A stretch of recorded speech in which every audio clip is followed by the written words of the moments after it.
Kepala Pusat Gempa Bumi dan Tsunami BMKG Daryono meluruskan pembahasan potensi gempa di zona megatrust Selat Sunda dan Mentawai Siberut yang tinggal menunggu waktu. Daryono mengatakan sebenarnya hal itu bukanlah hal baru, melainkan sudah lama, bahkan sudah ada sejak sebelum terjadi gempa dan tsunami Aceh 2004. Sekali lagi, ia menegaskan bahwa informasi potensi gempa megatrust yang berkembang saat ini sama sekali bukanlah prediksi atau peringatan dini, sehingga jangan dimaknai secara keliru seolah-olah akan terjadi dalam waktu dekat. Terkait rilis gempa di Selat Sunda dan Mentawai Siberut, tinggal menunggu waktu yang disampaikan sebelumnya. Hal ini dikarenakan kedua wilayah tersebut sudah ratusan tahun belum terjadi gempa besar, tetapi bukan berarti akan terjadi dalam waktu dekat. Disebut tinggal menunggu waktu, ini karena segmen-segmen sumber gempa di sekitarnya sudah rilis gempa besar semua, sementara Selat Sunda dan Mentawai Siberut hingga saat ini belum terjadi.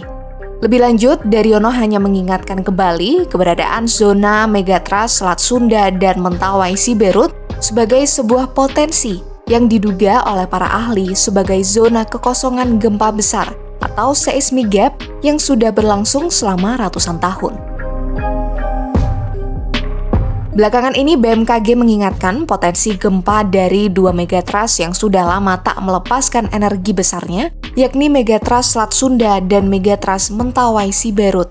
Zona megatrust segmen Selat Sunda sebagian terbentang di selatan Jawa Bali, sementara zona megatrust Mentawai Siberut di barat Sumatera. Berdasarkan peta sumber dan bahaya gempa Indonesia 2017, kedua segmen megatrust itu terakhir kali gempa lebih dari 2 abad silam. Zona megatrust sendiri merupakan istilah untuk jalur subduksi lempeng bumi yang sangat panjang tapi relatif dangkal. Di zona tersebut, sumber gempa berasal dari tumpukan lempeng di kedalaman dangkal, sehingga berpotensi memicu tsunami besar dan menyebabkan kerusakan dahsyat di pesisir pantai. Yang kemudian membuat para ilmuwan khawatir adalah proses akumulasi medan tegangan atau stres kerak bumi yang ada di megatrust Nankai. Gempa bermagnitudo 7,1 di Miyazaki dikhawatirkan hanya sebagai pembuka gempa dahsyat yang selama ini masih tidur. Palung Nankai memiliki beberapa segmen megatrust.